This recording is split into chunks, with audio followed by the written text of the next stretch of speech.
Okay, round two. Name something that's not boring. A laundry? Ooh, a book club. Computer solitaire, huh? Ah, sorry, we were looking for Chumba Casino. That's right, ChumbaCasino.com has over 100 casino-style games. Join today and play for free for your chance to redeem some serious prizes. ChumbaCasino.com. No purchase necessary. Void where prohibited by law. 18 plus terms and conditions apply. See website for details. This morning in the Atlanta airport, no one's missing a meal on Mac Wilburn's watch. With 11 restaurants to serve passengers, he's got dining for every destination. And it all started when Mac talked with First Horizon Bank about opening a franchise in the airport. Now it's open for business and cleared for takeoff. First Horizon Bank.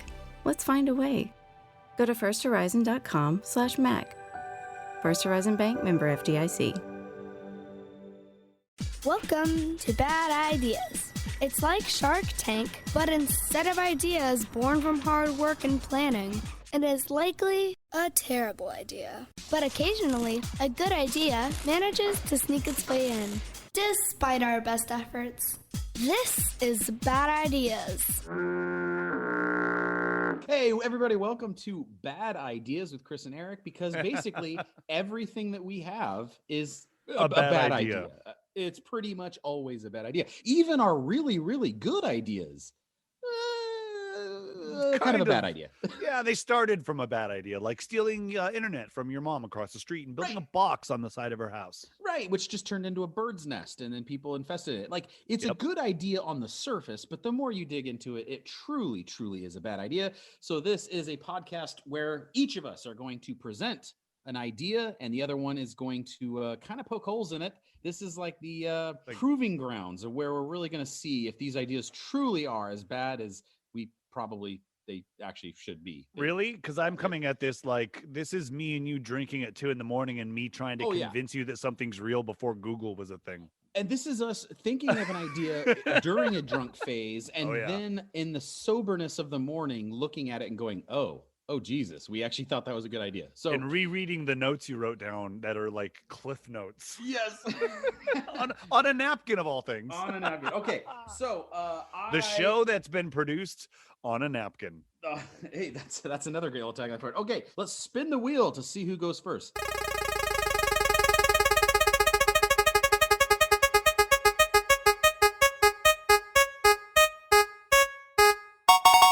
Okay, who did it land on?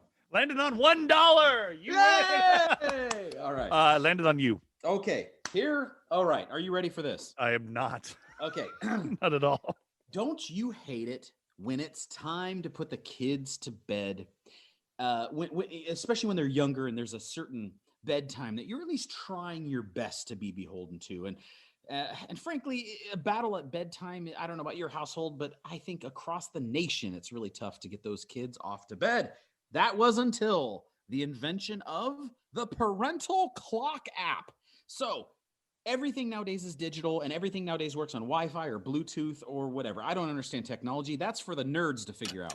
But basically what happens is you have an app that's synced up to every clock device in the house. And I mean the clock that's on the stove, the clock that's on the microwave, the clock that's on your kids' phones, the clock that's on the computers, the clock that's on the actual clock, if anyone still has clocks anymore. Every clock in the house. And what happens is, let's say your kid's bedtime is 8:30 p.m. and they're going to argue with you. And, maybe you just want a little alone time with the wife. Maybe you guys want to put on a movie. Maybe you want to make sweet, passionate love. Well, what you do, it's 8 o'clock, and you're kind of annoyed at the kids. You're like, Jesus, I wish these kids would go to bed. Well, you open up the parental clock app, and what you do is you put in a time of 8:37. And then you wait a moment and it updates everything in the house, even the kids' own devices, to 8:37. And you go, hey, everybody, you guys got to get off to bed. And they rush off to bed. And the app has an automatic feature built in where after like 30 minutes or so, it reverts back to the proper time. So you gain this extra time with your wife while the kids are in bed, or maybe it's New Year's Eve and you want to convince the kids that it's midnight already and it's really only 10 p.m. and you just make all the clock. You can convince them of anything with the parental clock app. And I think this would lead to closer relationships, kids that getting the amount of sleep that they need, and more sweet lovemaking. That is my pitch. The parental clock app. Let's build it now. Invest. Okay. I mean, parental clock app, I think we should work on the name first because I don't know what parental clock means besides the fact that my dad is going to yell at me when he gets home from work every day. It's kind of like the whole feel I get right there. Yeah. Okay. So I'm with you. And then maybe a name change. Okay. Maybe a name change. But how do you do it? How does it work with analog clocks? You know what analog is, right? I read it differently. I read it as anal-og. No. It's not the thing you put in there that starts your Duraflame, whatever the hell you think. Oh, no. Anal, not anal log, anal-og. It's an augmenter for your anus. It's hard. Well, does anyone really even own analog clocks anymore? That is a good point. And if you do own it, have you replaced the battery in the last 3 years? Let's be honest. Exactly. Another good point. And if you own it, what are the odds that your kids know how to tell time? That's exactly right. Analog clock.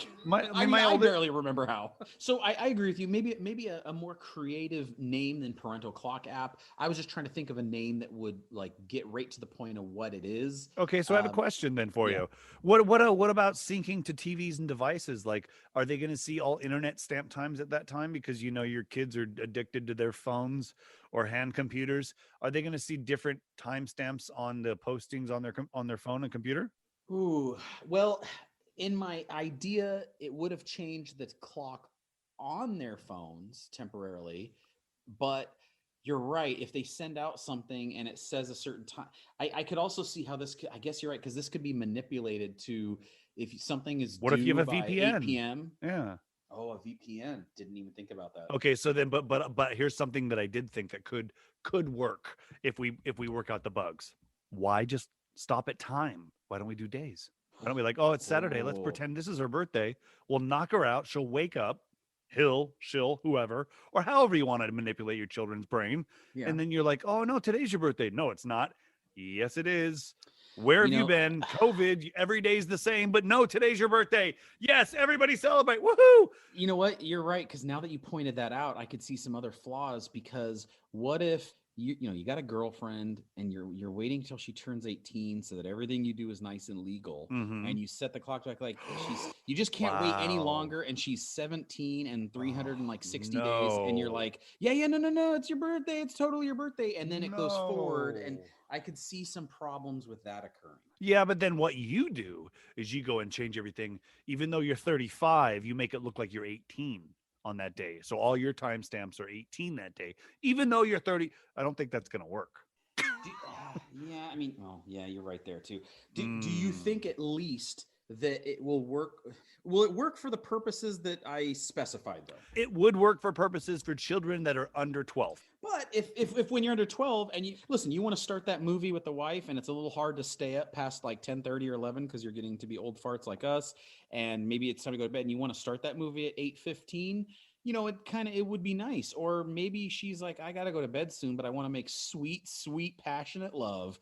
And this would be the best way to find that extra time. Or maybe you want to convince the wife that it's late for church. Sorry, honey, we're late for church. It's really 9:30, and I guess I'm gonna have to stay home and watch football instead. I just thought of a different angle for this app.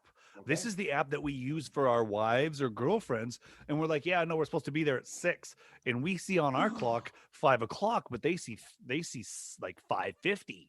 They see like, yes. Oh my God, we're not late yet. I can't go. So they see that they're late. So you're right. That changes the whole concept of what this needs to be named. This is called the liar clock. No, not the liar clock. It's called Keeper on Time.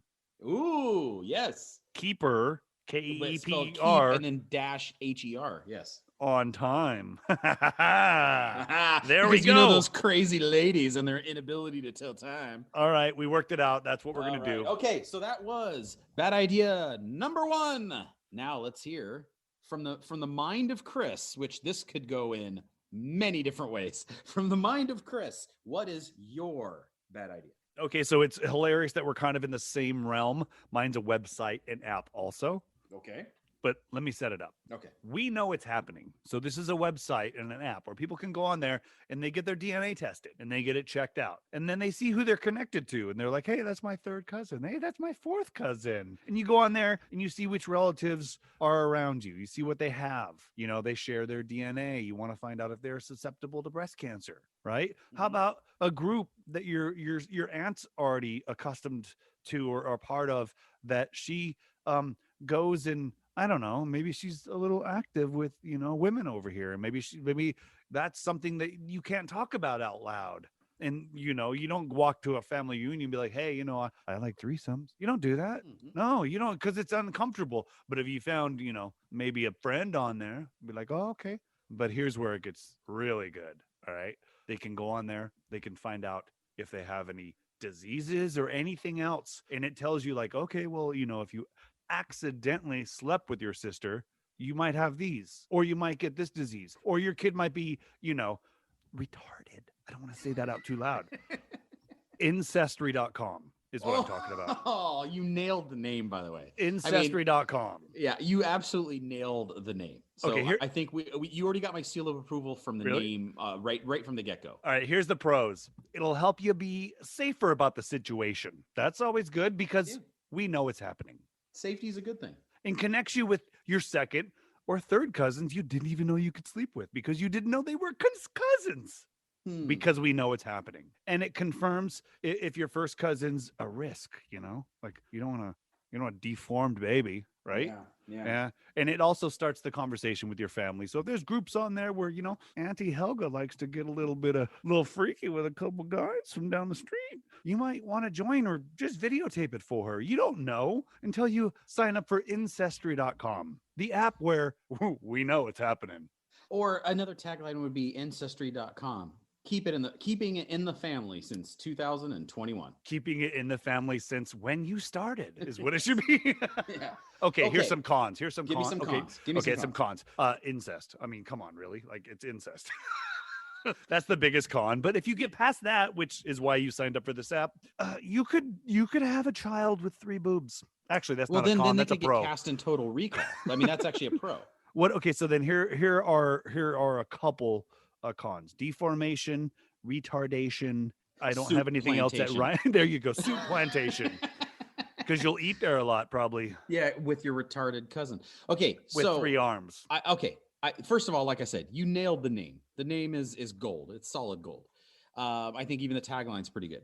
So thank you. So I kind of like it from the aspect of, when you do these Ancestry.com ones, you always find out, oh, there's a whole nother batch of people that are related to me, like living in Ohio. And, there's 10 of them out there. Yeah. I think for that reason, it's kind of like, hey, do you want to, it's always hard to find love mates in today's world. And you kind of share, but you're right. Like it gives all of the medical kind of history stuff. And it also acts as like a dating. So it's kind of like a Tinder mixed with Ancestry.com. Is that kind of how I'm reading it? Yes. And if you think about it, Game of Thrones made it okay because it started out the season or the whole series with, little brother and sister action, if you know what I'm saying. And then it ended the whole thing with them dying together. So that's not something that's unforeseen. But here, I actually put a jingle together. It's the website. It's going to be like, the little flash page when you go to the website. It's going to be Ancestry.com. So. Wow. So your presentation had sound effects too, which was pretty great. That's why I run the technical part. Yeah, I was gonna say I can't poke too many holes in it except for the fact of incest and all. Yeah. That's do you really want to be in that business? And by the way, you would have to have it to where it remains anonymous until the other person has agreed to it. Because if it's like, oh look, my second cousin Peter is reaching out and he wants to like bump uglies. I'm disgusted by this and I'm going to tell our aunt and now he's going to be a pariah in the family. It won't come out good. It has to be, hey, you have a second cousin that you don't really know, but he really wants to knock boots. Yep. Are you interested? Because then if you've consented now, how can they ever really turn you in? How can they really narc on you? Because at that point you're like, what do you mean you're going to narc on me? You accepted interest. So I think it has to remain anonymous at first until the other person has said, yeah, actually, I'm kind of down for that. And then it reveals who the two people are. And I agree. But like you said, the one big hole that we're poking in it, it's just like not putting the condom on. Yeah, is incest. Yeah, that's the only reason I couldn't. Makes me feel very icky. That's an icky feeling. But if we're just in this to make money, you're right. This is kind of always going on. Yeah, because and we know it's happening. We know it's happening, and this is just making money off of it. Yes, it's just benefiting from stupid people and the end of humanity. Okay. That's all it is. right. It's connecting stupid people. That could also be the tagline, connecting stupid people since this website started. Okay, so we have two ideas. We have the parental clock app, which we both agree needs to be renamed. Yes. But we found a bunch of other pretty great uses for it, which I really like your idea of the make her get ready or keeping her on time or whatever. Keep her on time. Keep her on time. I do think it can be useful for getting the kids to bed early and a few other things. Or by the way, running late to a meeting, set the clock back and tell the boss, no, I'm here on time. Oh, if you could sync it up to your work's clocks. I was going to say that's another extension of the app is you sync it up to your work and your home, like Life 360. It's a plugin. Yeah. Okay. So we got that idea and we got the Ancestry.com idea. And now it comes time to the part of the show where we decide which is the best of the bad ideas. What do you think? What's your vote for? You know, I'm a little biased here. I'm going to vote for mine because it's a little bit more practical in a sense because there's not a whole lot of physical moving parts like analog clocks or like driving places to get it going and starting it. So I'm going to lean on Ancestry.com. Okay. So on mine, my vote here is, while I do think that mine is a little bit more practical and has a lot of uses, I don't really see a way to make a lot of money on it. And I do see that a lot of potential for issues and errors and stuff like that. Whereas Ancestry.com, you'll make some money on it because the people who want to do it are willing to pay to keep secret to find out that they can do it. Yeah. So I think it's more of a money-making venture. I do think the name is interesting and funny. And I also think it would be that type of thing that would go, it would become a meme almost, and it would become a viral. And so we'd get a lot of free advertising out of it. Whereas the clock app is clever, but I don't think it would be something that's really hard to always keep up with whatever the new technology is that it needs to sync up to and what have you. So I'm going to go ahead, and while I love my idea, I will agree that it does have some holes. And so I'm going to go ahead and go with Ancestry.com, which means, since we both agree, it most likely is a horrible idea that will fail and get us all arrested. And it will lead to tons of Honey Boo Boo, Game of Thrones, and Duck Dynasty memes. Yes, it will.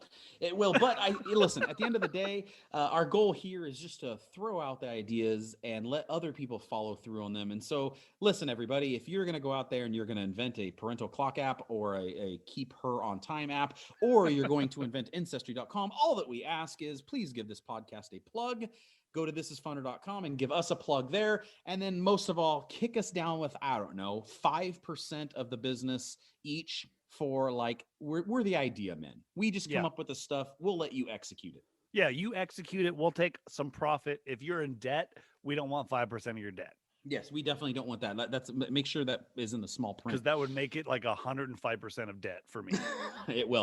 All righty. Well, everybody, thank you for joining us on Bad Ideas with Chris and Eric. And frankly, I think we were off to a pretty good start because I really love both of these ideas. And I think they were both extremely good in their badness. Yeah, but I can say this and you can't. Winner, winner, chicken dinner. Oh my goodness. Okay, so as we do on Bad Ideas, the winner gets to pick the theme for next week's episode. What is going to be a theme that we both have to come up with a bad idea about? Oh, wow. Well, I mean, it's funny that we both kind of came up with apps. Oh, very, very vague, but we kind of both came up with apps this time, which is quite hilarious. So I'm going to go with let's go with clothes. Okay, I'm in. So next episode will be bad ideas involving clothes. And if you know Eric or myself, that could pretty much end up to be anything. I'm actually really sorry about that. Yeah. All right, everybody, we'll go to thisisfunner.com and reach out to us on Twitter and throw out some bad ideas of your own. Yeah, because no idea is a bad idea. Unless it's a bad idea. And then it really is just a bad idea. All right, everybody. Thank you. Were they good or bad? Either way, if you like them, take them. But at least give us the credit and a kickback.